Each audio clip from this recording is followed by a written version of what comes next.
Hello മച്ചന്മാരെ, എല്ലാവർക്കും ഏറ്റവും പുതിയൊരു വീഡിയോയിലേക്ക് സ്വാഗതം. അപ്പോൾ നമ്മൾ റിവ്യൂ ചെയ്യാൻ വേണ്ടി പോകുന്ന ആവേശം എന്ന് പറഞ്ഞിട്ടുള്ള മൂവിയാണ്. അപ്പോൾ വിഷു റിലീസുകളിൽ ഞാൻ കണ്ടിട്ടുള്ള ഏറ്റവും ആദ്യത്തെ ചിത്രമായിരുന്നു ആവേശം എന്ന് പറഞ്ഞിട്ടുള്ള മൂവി. 9:30 ഷോയ്ക്കായിരുന്നു. അപ്പോൾ നിറഞ്ഞ സദസ്സിൽ കുറച്ച് കാലങ്ങൾക്ക് ശേഷം കണ്ടിട്ടുള്ളൊരു അടിച്ചുപൊളി ചിത്രമാണെങ്കിൽ പറയാൻ സാധിക്കും. മുമ്പ് ആടുജീവിതമായിരുന്നു, അതിനുശേഷം ആവേശമാണ്. ആവേശം കൊള്ളിച്ചോ ഇല്ലയെന്നൊക്കെ നമ്മൾ സംസാരിക്കാൻ വേണ്ടി പോകുന്നത്. നമ്മൾ ആവേശത്തിന് കാത്തിരിക്കാൻ ഒരുപാട് ഘടകങ്ങളുണ്ടായിരുന്നു. ഒന്നാമത് ജിത്തു മാധവ് എന്ന് പറയുന്ന ഒരു ടീം, കാരണം രോമാഞ്ചത്തിന് ശേഷം അദ്ദേഹം വരുന്ന ചിത്രം, അതുപോലെ ഫഹദ് ഫാസിലിനായിട്ടുള്ള എത്തുന്ന കോംബോ, ടീസർ, ഇതിൻ്റെ പോസ്റ്റേഴ്സ്, സുശാംശം എന്ന് പറയുന്ന മ്യൂസിക് ഡയറക്ടർ, ഇത്രയും കാര്യങ്ങൾക്കുള്ളതുകൊണ്ട് ആവേശം കൊള്ളിക്കുമോ ഇല്ലയെന്നൊക്കെ നമുക്ക് പറയാനുള്ള ഒരുപാട് കാര്യങ്ങളുണ്ടായിരുന്നു. കാരണം ഫസ്റ്റ് ഡേ കാണാനുള്ള, അതുപോലെ തന്നെ ബാംഗ്ലൂരിലുള്ള പശ്ചാത്തലം, മുൻ ചിത്രത്തിൽ രോമാഞ്ചം ബാംഗ്ലൂരിൽ നമ്മൾ ഞെട്ടിച്ചാണ്. അപ്പോൾ എന്തായാലും നമ്മുടെ എന്താ പറയുക, ആവേശം തിയേറ്ററിൽ നിന്ന് കണ്ടു. അപ്പോൾ കണ്ടപ്പോൾ എത്രമാത്രം ആവേശം കൊള്ളിച്ചു എന്നൊക്കെ നമ്മൾ പറയാൻ വേണ്ടി പോകുന്നത്. ആവേശം ഡയറക്ഷൻ ചെയ്തത് ജിത്തു മാധവാണ്. അദ്ദേഹം തന്നെയാണ് തിരക്കഥ. അതുപോലെ കാസ്റ്റിംഗ് നോക്കിയാൽ ഫഹദ് ഫാസിൽ, മൻസൂർ അലിഖാൻ തുടങ്ങിയവർക്ക് പ്രധാന കാസ്റ്റിംഗായി വന്നിട്ടുള്ളത്. അതുപോലെ രോമാഞ്ചത്തിൽ അവർ ടീം നടക്കുന്ന ഒരു വ്യക്തി കൂടി ഇതിലുണ്ട്. അദ്ദേഹത്തിൻ്റെ പേരറിയില്ല. ബാക്കി ഒരുപാട് വ്യക്തികൾ പുതുമുഖ താരങ്ങളാണ്. അതുപോലെ തന്നെ എടുത്തു പറയേണ്ടത് ഇതിൻ്റെ മ്യൂസിക്കിൽ സുശാംശമാണ് മ്യൂസിക്. ഇതിൻ്റെ കൊറിയോഗ്രാഫ് സമീർ താഹിറാണ് ചെയ്തിട്ടുള്ളത്. പ്രൊഡ്യൂഷൻ ചെയ്തിട്ടുള്ളത് അൻവർ റഷീദാണ്. എൻ്റെ നസ്രിയ നസീം തുടങ്ങിയവരൊക്കെ അതിൻ്റെ പ്രൊഡക്ഷൻ കാര്യങ്ങളൊക്കെ ഏറ്റെടുത്തുള്ളത്. അപ്പോൾ ഫഹദ് ഫാസിലിനെ പ്രധാനമായും മുൻനിർത്തിയിട്ടാണ് ആവേശം ഒളിപ്പിക്കാൻ പോകുന്നത്. കാരണം രംഗൻ എന്ന് പറയുന്ന കഥാപാത്രമാണ് ഫഹദ് ഫാസിൽ ചെയ്തിട്ടുള്ളത്. ഇതിൻ്റെ പശ്ചാത്തലമായി കൊണ്ടുപോകുന്ന ഫുൾ ബാംഗ്ലൂരാണ്. അവിടുത്തെ കാര്യങ്ങളൊക്കെ മുന്നോട്ട് പോകുന്നത്. അപ്പോൾ സ്റ്റാർട്ടിങ് തന്നെ ഒരു കോളേജ് കാണിക്കുന്നു, 3 ചെറുപ്പക്കാർ കാണിക്കുന്നു, അവർ ഫ്രണ്ട്സ് ആവുന്നു. അപ്പോൾ നമ്മൾ സ്വാഭാവികമായിട്ടും കോളേജിലെ റാഗിങ്ങും കാര്യങ്ങളൊക്കെ ഒന്ന് ശത്രുത വലിച്ചു പുലർത്തുന്നു. അവരെ തല്ലാൻ വേണ്ടി പുതിയൊരു ഗ്യാങ്ങിനെ കണ്ടെത്തുന്നു. ആ ട്രെയിലർ കണ്ട പോലെ തന്നെയാണ് അത് യൂസ് ചെയ്യാൻ ശ്രമിച്ചിട്ടുള്ളത്. പിന്നീടുള്ള പ്രശ്നങ്ങളും കാര്യങ്ങളൊക്കെ മുന്നോട്ട് പോകുന്നു. കുറച്ച് ഇമോഷൻസും കാര്യങ്ങളൊക്കെ ആയിട്ടാണ് ആവേശം ഉൾക്കൊള്ളിക്കാൻ വേണ്ടി ശ്രമിച്ചിട്ടുള്ളത്. അതൊരു പരിധി വരെ വിജയിച്ചെന്ന് എനിക്ക് പറയാൻ സാധിക്കുക. കാരണം എന്ന് വെച്ച് കഴിഞ്ഞാൽ ചില ഭാഗത്തൊക്കെ നല്ല രീതിയിൽ തന്നെ പാളി പോകുന്ന എങ്കിലും പലതുണ്ട്. കാരണം നമ്മൾ ചില കോമഡിയൊക്കെ റിപ്പീറ്റ് അടിച്ച് കാണുമ്പോൾ ഭയങ്കര ഇറിറ്റേഷൻ പോലെ തോന്നും. ഇതിലും അങ്ങനെ ചില റിപ്പീറ്റ് അടിച്ച് വരുന്ന ഭാഗങ്ങളൊക്കെ ഉണ്ട്. കാരണം ഒരു വ്യക്തിയെ പേര് ഞാൻ എടുത്ത് പറയുന്നില്ല, കാരണം ആ വ്യക്തിയുള്ള ഫസ്റ്റ് കോമഡി ഏറ്റു, രണ്ടാമത്തെ കോമഡി ഏറ്റു, പിന്നെയും പലതും ഒപ്പിക്കാൻ കണ്ടപ്പോൾ നമ്മൾ പണ്ട് കണ്ടു പറഞ്ഞിട്ടുള്ള ചില രംഗങ്ങളൊക്കെ കണ്ടപ്പോൾ എനിക്കങ്ങനെ തോന്നി. ആവേശത്തെ കുറിച്ച് പറയുമ്പോൾ നമ്മളിത് ഏറ്റവും വലിയ പോസിറ്റീവിലോട്ട് കടക്കുമ്പോൾ എനിക്ക് പറയാനുള്ളത് പ്രകടനമാണ് എടുത്ത് പറയാനുള്ളത്. അതായത് ഫഹദ് ഫാസിൽ ഷോ തന്നെ വേണമെങ്കിൽ പറയാൻ സാധിക്കും. ഒരു വൺ ഷോ വേണമെങ്കിൽ ഫഹദ് ഫാസിലിൻ്റെ ഒരു അഭിനയ അല്ലെങ്കിൽ ഒരു അയിഞ്ഞാട്ടം, ഒരു പൂണ്ട് വിളയാട്ടം. രംഗണ്ണൻ എന്ന് പറയുമ്പോൾ ആ വ്യക്തിയുടെ കഥാപാത്രം എത്രമാത്രം ഇതിൽ ഇമ്പാക്റ്റ് ചെയ്യുന്നു ചിത്രം കണ്ടു കഴിഞ്ഞാൽ നിങ്ങൾക്ക് മനസ്സിലാവും. കാരണം മോനെ ആ വിളി തന്നെയാണ് കാണുന്ന ഓരോ പ്രേക്ഷകർക്കും ഉള്ള ഇമ്പാക്റ്റ് ഉണ്ടാക്കുന്നത്. കാരണം എടുത്ത് പറയേണ്ട പോസിറ്റീവിലൊന്നും അത് ഘടകം ഫഹദ് തന്നെയാണ്. ഒരു ഫാക്ടർ എത്രമാത്രം ഇതിന് യൂസ് ചെയ്യാൻ സാധിക്കുമോ അത് ഇമ്പോർട്ടൻ്റ് ആയതിനെ യൂസ് ചെയ്യാൻ ശ്രമിച്ചിട്ടുണ്ട്. കാരണം അദ്ദേഹത്തിൻ്റെ ഇൻട്രോ സീൻ തൊട്ടിട്ട് പല സീൻസും എടുത്ത് പറയണം. ഓരോരോ സീൻസ് ആണെങ്കിൽ പോലും ഒരു ആക്ഷൻ ഇല്ല. അതായത് ഇൻട്രോ സീൻസ് ബാറിലൊരു സീനുണ്ട്, ആൾ കൈകൊണ്ട് കാണിക്കാനൊക്കെ അതിഗംഭീരമായിട്ടാണ് ആ സീൻസും കാര്യങ്ങളൊക്കെ എടുത്ത് വെച്ചിട്ടുള്ളത്. അതുപോലെ തന്നെ ഇതിന് ഇൻ്റർവെല്ലിനെ തൊട്ടുമ്പോൾ ഒരു 10 മിനിറ്റുള്ള ഒരു ഫൈറ്റ് സീൻ കാര്യങ്ങളൊക്കെ ഉണ്ട്.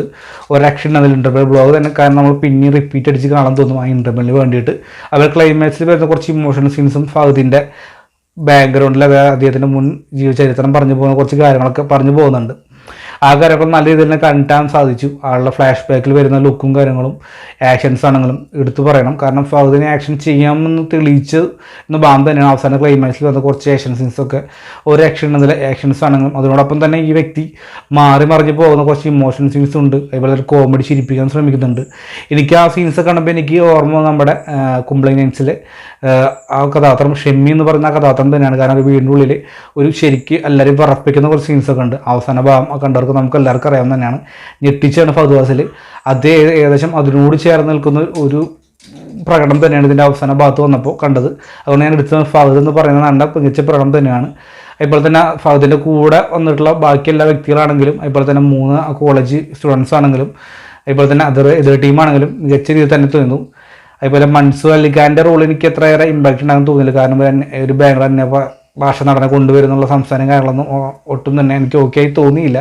എങ്കിൽ പോലും അദ്ദേഹത്തിൻ്റെ റോൾ എന്താണ് ആവശ്യമെങ്കിൽ അത് ആവശ്യമായ ഒരു ഘടകത്തിൽ തന്നെ അദ്ദേഹം ചെയ്തു വെച്ചിട്ടുണ്ട്. എനിക്ക് ഓക്കെ ആയിട്ട് എനിക്ക് തോന്നിയില്ല ആണ് എനിക്ക് പറയാനുള്ളത്. അതുപോലെ തന്നെ എടുത്തു പറയേണ്ടതിൻ്റെ ബാക്ക്ഗ്രൗണ്ട് സ്കോറാണ്. സുശാം എന്ന് പറയുന്ന അദ്ദേഹത്തിൻ്റെ മികച്ച വീണ്ടും ഒരു കഴിവിൽ എടുത്ത് പറഞ്ഞ് കാണിക്കുന്നുണ്ട്. കാരണം ഇതിൻ്റെ ആ ബാക്ക്ഗ്രൗണ്ട് ഇല്ലെങ്കിൽ ഉറക്കുകൊള്ളുക പോലെ തന്നെയാണ്. പക്ഷെ ഒട്ടും തന്നെ എവിടെയും നമ്മളെ ഉറക്കുന്നില്ല. ആ ഒരു പുതുജീവൻ സൃഷ്ടിച്ച പല രംഗങ്ങളുണ്ട്. ഇതിലെന്ന് വെച്ചാൽ പല പല സീൻസ് നമുക്ക് ഒരു പ്രത്യേകതരം ആവേശം എനർജി ഒക്കെ തരുന്ന പല പല ഡയലോഗ് ആണെങ്കിലും പല ആക്ഷൻ സീൻസ് ആണെങ്കിലും ഈ നടത്താണെങ്കിൽ പോലും നമുക്കൊരു കൈയടിക്കാവുന്ന സീൻസൊക്കെ ഒരുപാടുണ്ട്. കാരണം വെച്ച് കഴിഞ്ഞാൽ ഒരു ആവേശം പല പല സീൻസിലും ആവേശം കൊള്ളിക്കുന്നുണ്ട് ഒരു പരിധി വരെയും. അങ്ങനെ പുറത്തോട്ട് പോകുമ്പോൾ അത് നമ്മളെ കൈവിട്ട് പോകുന്നുണ്ട്. പിന്നെ കോമഡീസ് ആണെങ്കിലും നമ്മൾ പല പല കോമഡികളൊക്കെ എല്ലാം തന്നെ ചിലതൊക്കെ നല്ല ഓക്കെ, ബാക്കിയൊക്കെ ചിലതൊക്കെ ചീറ്റിപ്പോയ അവസ്ഥയായിരുന്നു. കാരണം നമ്മളൊരു വ്യക്തി ആ കോമഡി ചെയ്യുമ്പോൾ ഫസ്റ്റൊക്കെ ഓക്കെ ആയിരുന്നു, പിന്നീടത് നമ്മളൊന്ന് കൈവിട്ട് പോകുന്ന ഭാഗമൊക്കെ കാണിച്ചിട്ടുണ്ടായിരുന്നു. അതുപോലെ പാട്ടുകളാണെങ്കിലും കൊള്ളാമായിരുന്നു. അതുപോലെ തന്നെ ബാക്ക്ഗ്രൗണ്ട് വരുന്ന പശ്ചാത്തലം എല്ലാം ഓക്കെ തന്നെയാണ്. ആക്ഷൻസും എല്ലാം ഒരു തവണ നമുക്ക് കാണാവുന്ന ഒരു എന്താ പറയുക ഒരു വൈബ് പടം തന്നെ വേണമെങ്കിൽ പറയാൻ സാധിക്കും. അതാണ് ആവേശം കണ്ടപ്പോൾ എനിക്കാണ് തോന്നിയത്. കാരണം ഇതിൽ എടുത്ത് പറഞ്ഞ മറ്റൊരു ഘടകം എനിക്ക് പറയുന്നത് ഫസ്റ്റ് ഹാഫാണ്. ഫസ്റ്റ് ഹാഫിൽ ഞാൻ നേരത്തെ പറഞ്ഞ പോലെ തന്നെ ഒരു ഇൻ്റർവെൽ ബ്ലോഗ് വരും, അത് ഗംഭീരമായി തോന്നി. സെക്കൻഡ് ഹാഫിലേക്ക് അവർ കടക്കുമ്പോൾ കുറച്ച് കൈവിട്ട പോലെ എനിക്ക് തോന്നി. കാരണം എന്ന് വെച്ച് കഴിഞ്ഞാൽ പറയാനുള്ള കഥയില്ല, കാരണം എന്ത് ചെയ്യുന്നുള്ള ഒരു ചിന്താഗതി പോട്ട് എഴുതിയ പോലെ എനിക്ക് തോന്നി. കാരണം സെക്കൻഡ് ഹാഫിൽ കിട്ടുമ്പോൾ ഒന്നും തന്നെ വെറും ഫ്ലാറ്റ് ആയിട്ടാണ് പോണത്. പിന്നീട് എന്ത് സംഭവിക്കുന്നതാണ് നമുക്ക് ഇമോഷണൽ ആയിട്ടുള്ള സംഭവമാണെങ്കിൽ അല്ലെങ്കിൽ ഒരു കണക്റ്റിംഗ് ഉണ്ടാവും. എന്താണ് ഈ വ്യക്തിയെക്കുറിച്ച് അല്ലെങ്കിൽ വ്യക്തി ആരാണ് മനസ്സിലാക്കാത്തെന്നുള്ള പല പല കാര്യങ്ങളും ചിന്തകൾ നമ്മുടെ മനസ്സിലേക്ക് ഓടിക്കൊണ്ടിരിക്കും. കാരണം എന്ന് വെച്ച് കഴിഞ്ഞാൽ ആ വൈബിൽ ഫസ്റ്റ് ഹാഫ് ഓക്കെ തന്നെ. സെക്കൻഡ് ഹാഫിൽ കിടക്കുമ്പോൾ ഈ ഫസ്റ്റ് ഹാഫിൽ ഒരു ആവേശം കുറഞ്ഞ പോലെയാണ് എനിക്ക് തോന്നിയത്. പക്ഷേ ആവേശം കുറഞ്ഞിട്ടുള്ള എങ്കിൽ പോലും പിന്നീട് ഡൗൺ ആയി പോകുന്നുണ്ടെങ്കിൽ പോലും ഞാൻ പറഞ്ഞ പോലെ തന്നെ ആ ക്ലൈമാക്സിലെ ഫസ്റ്റ് സീനാണെങ്കിലും ചെറിയ ചെറിയ സീൻസ് ഇമോഷൻസ് ഒക്കെ ആണെങ്കിലും നമുക്ക് വീണ്ടും ആവേശം കൊള്ളിക്കാൻ വേണ്ടി ശ്രമിക്കുന്നുണ്ട്. വീണ്ടും ഡൗൺ ആവാൻ വേണ്ടി വീണ്ടും ഇതിൻ്റെ അവസാന ഭാഗത്തിലേക്ക് കൊണ്ടെത്തിക്കുന്നു. എന്നിങ്ങനെയൊക്കെ കൊണ്ട് നിർത്താൻ വേണ്ടി ശ്രമിച്ച പോലെ എനിക്ക് തോന്നിയത് സെക്കൻഡ് ഹാഫിൽ അത്ര എനിക്ക് ഇംപ്രസീവായി തോന്നിയില്ല ചില ഭാഗങ്ങളൊക്കെ. എങ്കിൽ പോലും ആവേശം ഒരു തവണ കൊള്ളാവുന്ന അത്യാവശ്യം ആവേശം അല്ലെങ്കിൽ ആർമാദിപ്പിക്കാൻ പറ്റിയ ചിത്രം തന്നെയാണ് ആവേശം എന്ന് പറഞ്ഞിട്ടുള്ള മൂവി, എൻ്റെ അഭിപ്രായം. അപ്പോൾ ആവേശം നിങ്ങൾ കണ്ടിട്ടുള്ള വ്യക്തിയാണ്, നിങ്ങളുടെ അഭിപ്രായം കമൻറ്റ് ബോക്സിൽ രേഖപ്പെടുത്തുക. എന്നത്തെയും പോലത്തെ നമ്മുടെ ഇഷ്ടപ്പെട്ട ലൈക്ക് സബ്സ്ക്രൈബ് പരിഗണിക്കുക. വീണ്ടും പുതിയ വീഡിയോ ആയിട്ട് കാത്തിരിക്കുക. Bye bye friends.